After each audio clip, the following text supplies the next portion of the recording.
Saludos amados, que la paz de Dios esté con cada uno de nosotros, donde quiera que nos encontremos. Gracias por estar en mi canal. Hoy en este video, quiero hablar sobre una teoría que ha escalado y ha tomado auge en muchos grupos religiosos y en la sociedad común y corriente. Hay una teoría de que la palabra tiene poder, de que usted expresar la palabra y que en esa palabra hay poder. Voy a poner un fragmento de una prédica de un señor que habla de esto e inclusive cita la Biblia. Observen y luego venimos y lo analizamos a la luz de la verdad, la palabra de Dios. Si dices sanidad, vas a recibir sanidad. Pero si dices enfermedad, eso es lo que vas a recibir. Si dices matrimonio feliz, eso es lo que vas a tener. Pero si dices problemas en el matrimonio, eso es lo que vas a tener. Lo dice Proverbios 18:21. La muerte y la vida están en poder de la lengua. Todo lo que decimos lo vamos a recibir, porque esa es una ley. Ahí escucharon, amados, a este señor diciendo que la palabra tiene poder, que si tú dices cosas positivas, vas a traer esas cosas positivas, y que si dices cosas negativas, vas a acarrear cosas negativas a tu vida. Muy lejos de lo que la palabra nos enseña. Y él cita Proverbios. Y si usted lee el capítulo completo de Proverbios que él cita, usted encontrará que el autor de Proverbios en esa cita lo que está haciendo es un contraste de las personas perversas o necias y la persona sensata. Y dice las consecuencias de cada uno de ellos. Y aborda el tema de las palabras, que para ciertas personas las palabras son agradables, son dulces, y para otras no lo son. Y llega al versículo que él lee, y por eso, si leemos ese versículo solo, sin hacer el análisis completo, entonces vamos a estar de acuerdo con ese individuo. Pero vamos a escuchar y vamos a leer lo que dice la palabra. ¿Qué dice la palabra en primera carta de Juan, en el capítulo 5, versículo 14? Y esta es la confianza que tenemos en Él, que si pedimos alguna cosa conforme a su voluntad, Él nos oye. Lo primero es, amados, que nosotros debemos estar ajustados a la voluntad de nuestro Dios. No hay una hoja que caiga de un árbol sin que Él dé la orden o sin que Él lo permita. Eso es lo primero. Y el hecho de usted decir una palabra, en su palabra no es que está el poder. Vamos a ver lo que nos dice la primera carta a los Corintios, en el capítulo 4, versículos 19 al 20.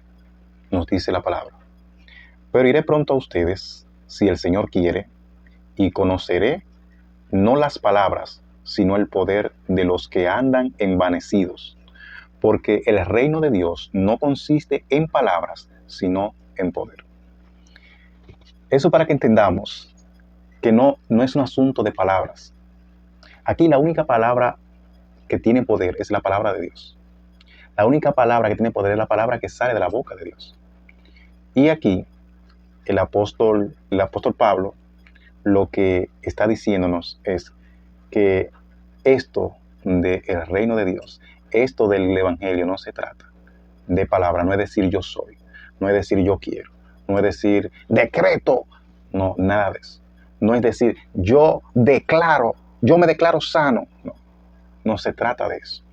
Porque hay muchos hombres que la Biblia retrata la vida de ellos y las situaciones que tuvieron que atravesar, y a ninguno lo vamos a ver declarando, decretando o diciendo la palabra porque ellos tienen poder en la palabra. Para nada más. Pero vamos a seguir.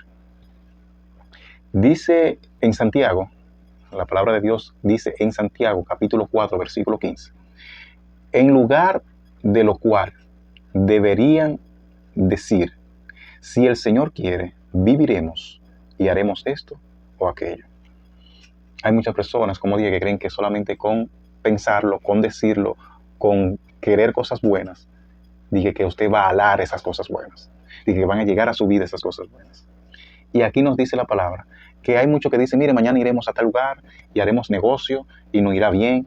Y aquí entonces es donde caemos en el versículo 15 que dice, en vez de decir, si Dios quiere, primero viviremos, porque el Señor no baja el breaker, el Señor no baja el switch de la vida cuando Él así lo decida. Y por eso es que debemos decir, si Dios quiere, viviremos primero y luego haremos esto o aquello. Esto está clarito, amados. No sé cómo la persona busca la quinta pata del gato y dice que la palabra tiene poder. Porque todo lo que leemos en la Biblia es diciéndonos que el Señor es soberano, que nuestro Dios es soberano. Y lo tenemos en la historia de Job. Cuando Job trata de enfrentar a Dios, en pocas palabras, Job trató de enfrentar a Dios y Dios tuvo que decirle en ese momento determinado, ven acá, ¿ahí donde tú estabas cuando yo estaba creando los cielos y la tierra? Dime dónde está el eje de la tierra, a ver si tú puedes decirme. Queriéndonos dejar con esta historia y con ese escrito, queriéndonos dejar establecido que Dios es soberano y que no podemos decirle qué tú haces, como dice las mismas Sagradas Escrituras. Pero seguimos, Santiago 4:3 nos dice, piden y no reciben porque piden mal, para gastar en sus deleites.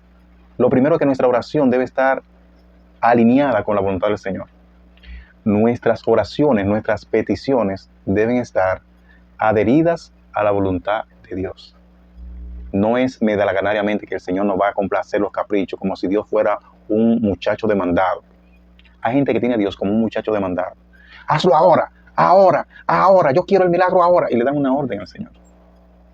Yo decreto en este momento. Te lo he escuchado, amados. Y aquí nos dice todo lo contrario.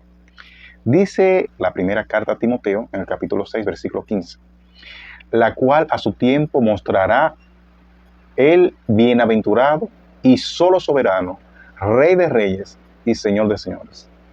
Hay un solo soberano, es nuestro Dios. Pero, amados, si nos llevamos de cuantas cosas se le ocurra a una persona, hay muchas frases, muchos refranes, muchas teorías que salen de otras personas, de otros individuos, que son teorías que se ha dicho de antemano por otros hombres y quieren ahora en la actualidad traerlas y hacerlas pasar como que es la palabra de Dios. Y para nada, hermanos. Hay una frase muy cacareada en nuestro argot popular y es que no dejen que los pájaros hagan nidos sobre su cabeza. Y se la quieren atribuir inclusive a la palabra de Dios, pero es un escrito de otra persona, hasta de otra cultura. Para nada tiene que ver con Dios, amados. Que el Señor nos bendiga y nos ayude a entender cada día más su voluntad, que nos ayude a entender más lo que Él quiere de nosotros y cómo Él quiere que nosotros lo entendamos y comprendamos lo que Él quiere que nosotros hagamos realidad con nuestras acciones, no lo que se nos ocurra. Que el Señor nos permita conocer su voluntad, porque la voluntad de Él está revelada en la Biblia, está revelada en las Sagradas Escrituras. Y si Él nos ayuda a entenderla, vamos a saber qué debemos hacer y qué no. Cada vez que usted vaya a leer la palabra, pida discernimiento al Padre. Cada vez que usted va a leer la Biblia, una porción de la palabra, no se quede con un solo versículo. Lea el contenido completo para que tenga la idea más acabada de qué se está hablando, a quién se le está hablando y en qué circunstancias se habla. Amados, bendiciones.